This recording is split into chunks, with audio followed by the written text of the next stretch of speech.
All right, so you send us all this stuff about climate change, and Yeah. it's a really interesting mix, I gotta say. Yeah. We've got some clips from that Lex Fridman podcast with Bjorn Lomborg hmm and Andrew Revkin, Yeah, they were great. plus some poll data that really got me thinking. Oh, yeah. That poll data is really interesting. It's like we're not just looking at the science here, the hard facts. We're Right. looking at how people see climate change, how it's communicated, Mm-hmm. and how all of that, turns into action or inaction. Yeah. It's like a deep dive into the human side of this whole global Yeah, mess. totally. Not just the science, but the feelings Yeah. and the politics, too. Yeah, and one of the things that jumped out at me from that podcast was how both Lomborg and Refkin kind of cautioned against getting too fixated on just cutting CO2 emissions. So they're saying CO2 is part of the picture, but maybe not the whole Right. hit. Yeah, and maybe focusing just on that could mean we're missing other really important angles. Interesting. So what else are they saying we should be looking at? Well, Refkin brings up Pakistan as a really powerful example. Okay. And he points out that, this huge population boom in areas that are prone to flooding Mm-hmm. has just dramatically increased the damage from disasters. Wow. Like, way more people are living in these floodplains than ever before. So it's not just climate change. It's Exactly. It's not just about the climate. It's Yeah. about how we're making ourselves vulnerable. So it's like blaming the storm for the damage without acknowledging that we built houses right in its path. Yeah, that's a perfect analogy. And Lomborg takes this even further, actually. Okay. He argues that what he calls climate change panic Hmm. can actually backfire. Interesting. How so? Well, he uses the EU's $1 trillion emissions reduction plan as like a case study. Oh, yeah. I've always wondered about that plan. Yeah, he acknowledges it's a massive effort, Mhm. but he questions whether it's really the most effective use of resources. Okay. So he's saying that maybe that money could be better spent elsewhere. Exactly. Like, what if we use those funds to address things like poverty or disease or, lack of education? Right. Those are problems that are affecting people right now. Yeah, that's a really good point. It makes you wonder, are we sacrificing Right. immediate needs for these long-term goals that Yeah. might not even work out the way we hope? Totally. But before we get too far into solutions, I thought it was interesting what both those guys said about public perception. Okay. Like, they both pointed out that those really extreme viewpoints, Mm-hmm. the folks who completely deny climate change Yeah. and the ones who are predicting, like, imminent human extinction, Right. they're not the majority. Really? Yeah, they're actually outliers, Wow. like on both sides of the spectrum. Huh. I guess that makes sense. It's just that sometimes it feels like those are the loudest voices in the room. Oh, for sure. They definitely get a lot of attention. But what's fascinating is how much influence they have, especially the alarmist ones. I see what you mean. Like, they often shape the whole conversation and even influence policy decisions, Mm-hmm. even if their views aren't really supported by the broader scientific community. That makes sense. Yeah. That actually reminds me of the poll data you sent over. Oh, yeah. It was kind of surprising how many people believe global warming will likely lead to human extinction. Like 60% of people in wealthy, Yeah, that's a pretty countries. stark statistic. yeah. You really got to wonder where they're getting that idea. It really shows how powerful those alarmist narratives can be. And I wonder if the media plays a role in that, Oh, absolutely. just in terms of amplifying those Yeah. narratives. Well, that's exactly what Refkin was talking about. He had some really interesting things to say about how journalism shapes the way the public sees climate change. Oh, that's interesting. What did he say? Well, he pointed out how the media just tends to gravitate toward these sensationalist stories.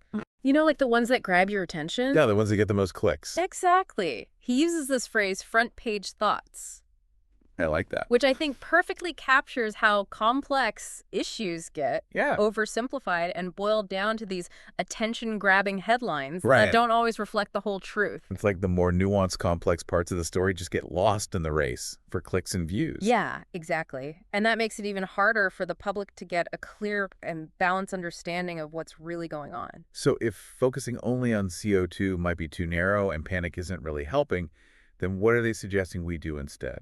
Well, both Lomborg and Revkin seem to agree that investing in energy innovation is key. Oh, okay. Like, what if we could make green energy so cheap and accessible that it just naturally outcompetes fossil fuel? Yeah, that would be a game changer. Yeah, Like imagine a world where going green isn't about sacrifice, right. It's just the smarter, more economical choice. Totally. And there's so much potential out there for these exciting breakthroughs. Like what? Like think next-generation nuclear power, Yeah. or advanced geothermal, or even algae-based biofuels, which I know sounds kind of crazy, but Wait, just hold on. Algae biofuels, yeah, what even is that? it's like imagine vast farms of algae growing on the ocean's surface, Okay. soaking up sunlight and converting it into usable oil. Wow. That's pretty mind-blowing. But I mean, is that even realistic on a large scale? Well, that's the question, isn't it? And scaling up any new technology is always a challenge. Right. But Refkin's point is that we're not investing enough in these kinds of bold, outside-the-box ideas. So we're not taking the energy challenge seriously enough. Basically, he actually shared this pretty sobering anecdote about how U.S. spending on energy research and development has plummeted since the 1970s. Wow, really? That's a bit alarming when you think about, the scale of the climate challenge we're facing. Yeah, and especially when you compare that to how much we spend on things like defense Right. or space exploration. It's like, what are our priorities? Exactly. So it's not just about coming up with cool ideas. It's about actually putting the money and the resources behind them to make them a reality. Okay, so we've talked about energy innovation. Yeah. But what about dealing with the climate impacts that are already happening? Right. The rising sea levels, the extreme weather events, all of that. Yeah, well, that's where the idea of adaptation comes in. Okay. Both Lomborg and Revkin really emphasized that we can't just focus on mitigating future warming. Right. We also need to think about how we can adapt to the changes that are already happening and will continue to happen no matter how much we try to reduce emissions. So it's like a two-pronged approach.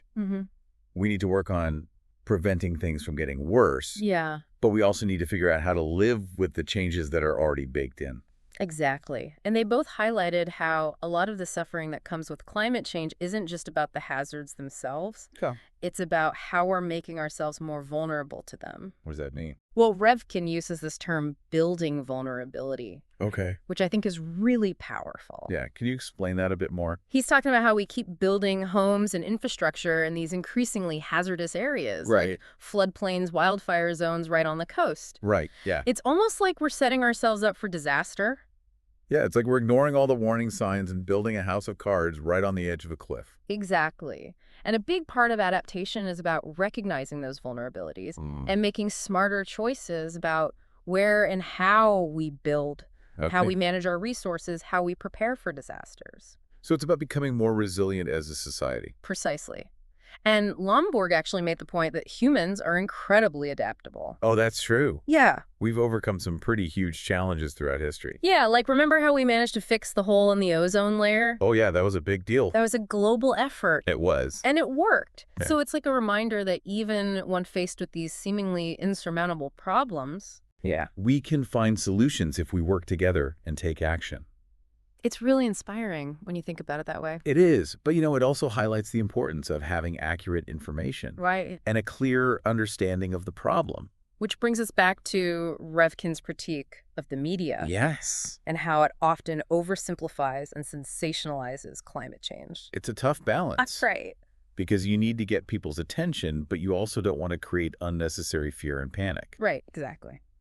So where does that leave us? I mean, we've talked about how focusing solely on CO2 might be too narrow, and panic isn't really helping. Yeah. But then there's this whole political dimension to it as well. Oh, absolutely.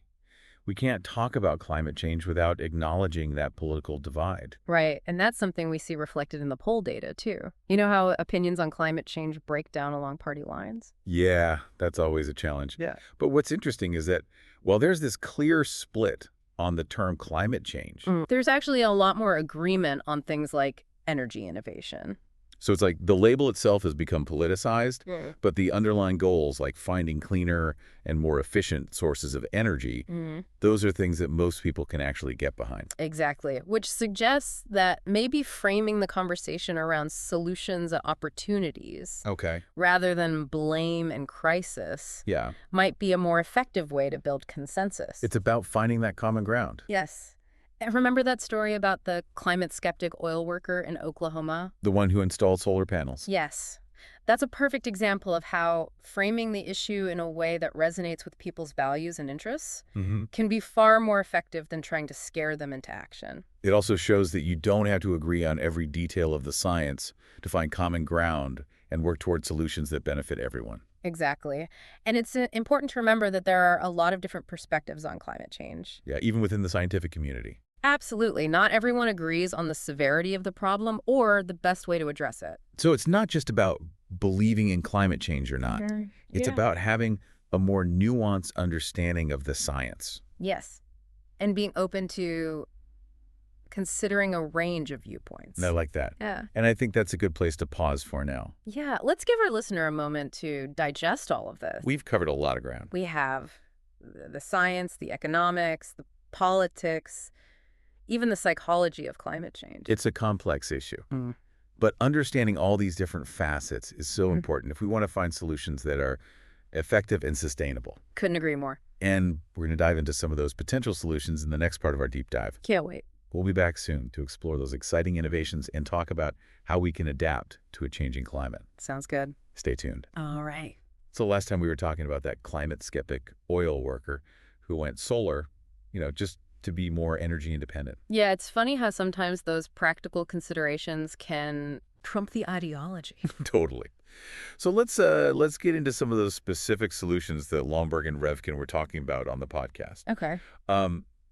It seemed like they both agreed that technological breakthroughs are key, right? Yeah, absolutely. Like they both highlighted the need to make green energy so affordable and efficient that it just, Yeah.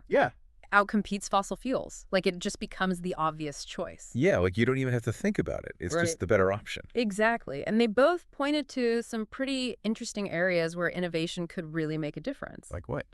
Well, Lombard's a big proponent of what's called fourth-generation nuclear power. Oh, yeah. I've heard a little about that. Yeah.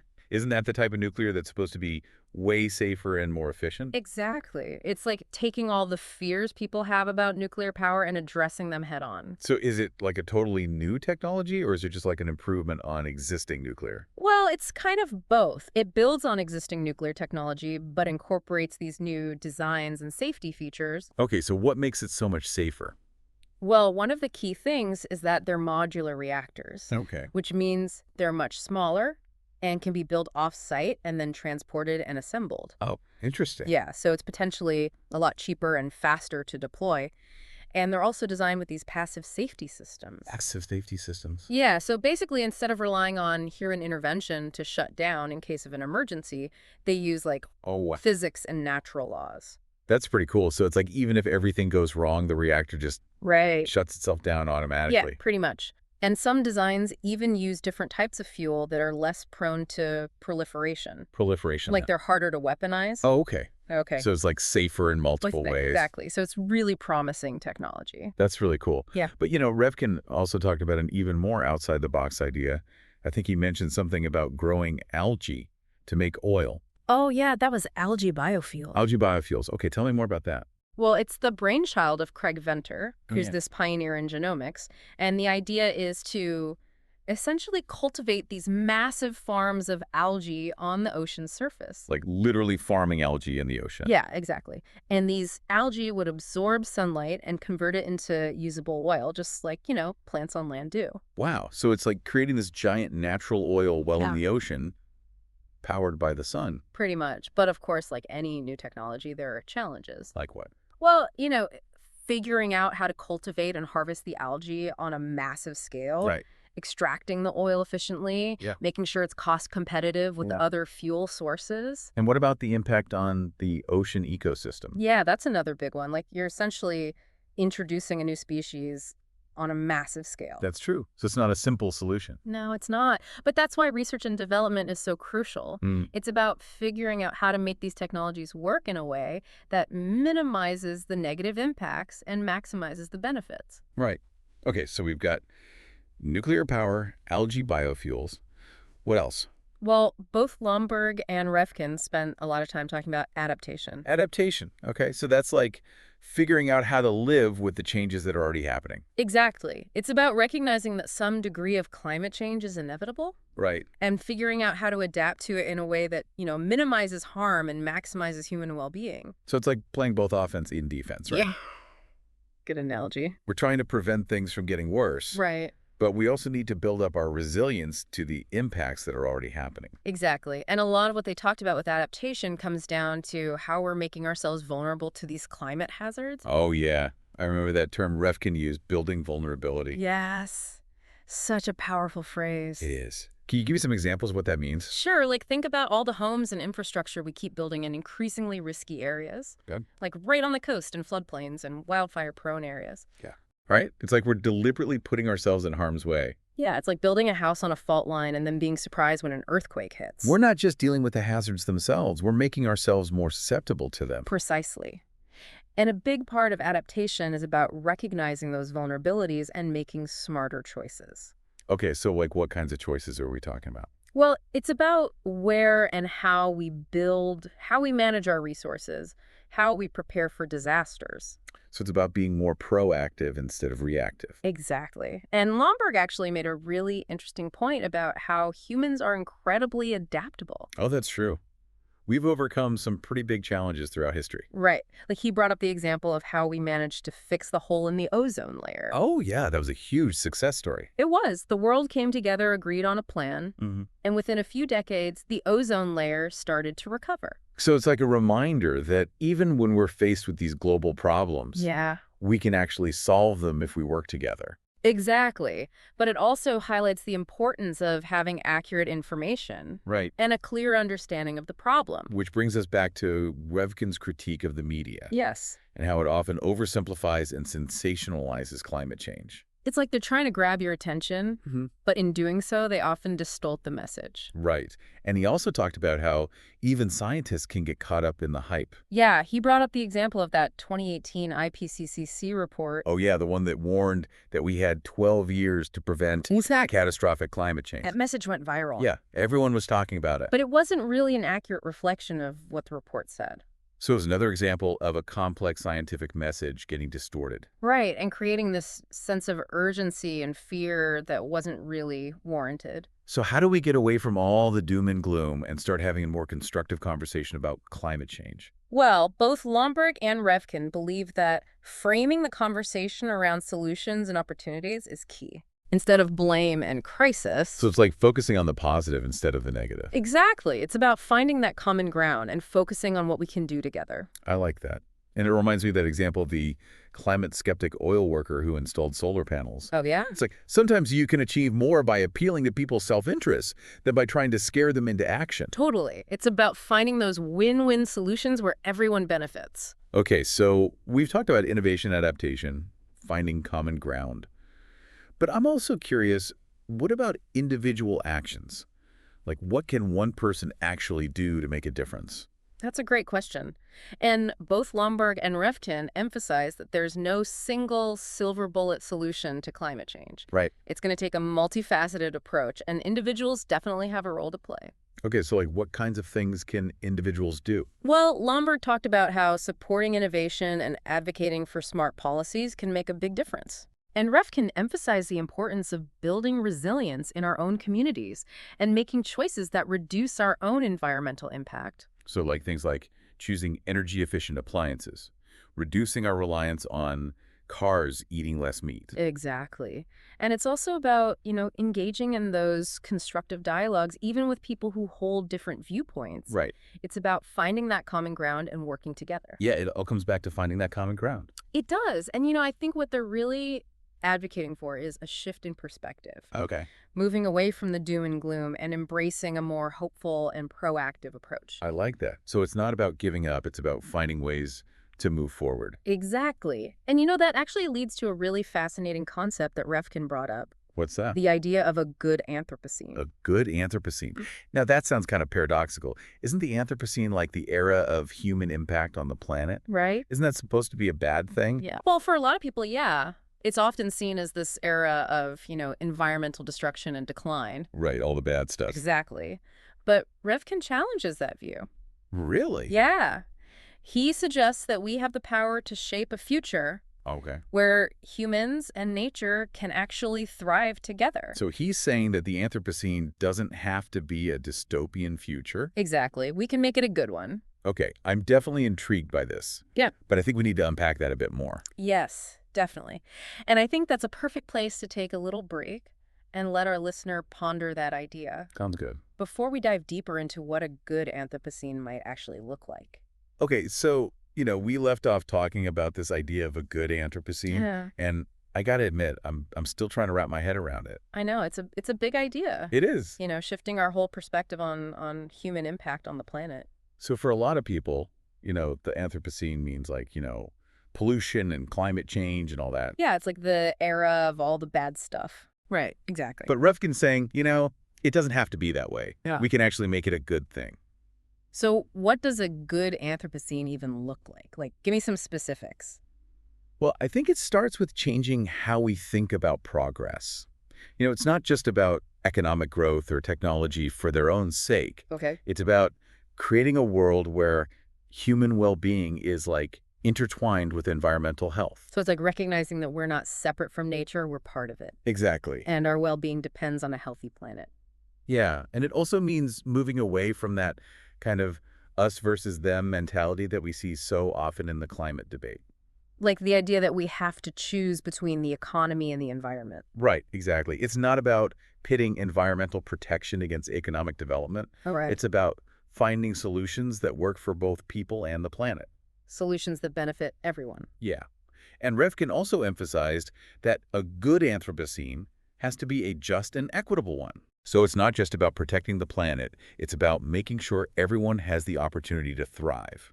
Exactly. Like ensuring everyone has access to clean energy, safe housing, and the resources they need to adapt to a changing climate. And it's also recognizing that the people who have contributed the least to climate change are often the ones who are hit the hardest. Oh, absolutely. It's a social justice issue as much as it is an environmental one. Totally. And I think finally, a good Anthropocene is about embracing innovation and creativity, Okay. but with a long-term sustainable focus.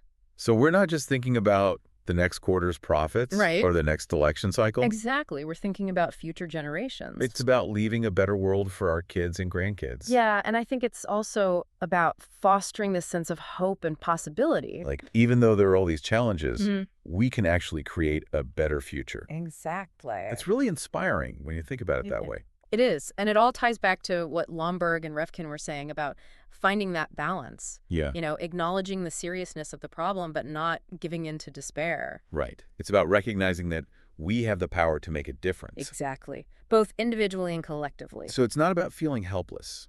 It's about taking action. Yeah, and choosing to create a future where humans and nature can thrive together. Instead of one defined by, conflict and decline. That's beautifully put. So as we wrap up this deep dive, what's the one key takeaway you hope our listener walks away with?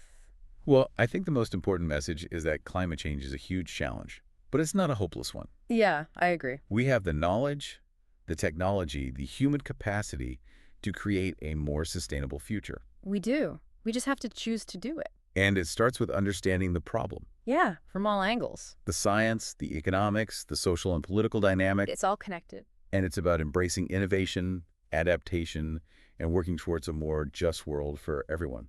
And choosing hope over fear. Yes. Action over inaction. And collaboration over division. I love that. Well said. So, to our listener out there, what small, impactful actions can you take today to help build that good Anthropocene? Every little bit counts. We all have a role to play. And if you're interested in learning more about any of the topics or people we've talked about today, please visit our website. Yeah, we've got tons of resources there. Or connect with us on social media. We'd love to hear from you. Keep the conversation going. Absolutely. Until next time, keep exploring, keep learning, and keep driving deep.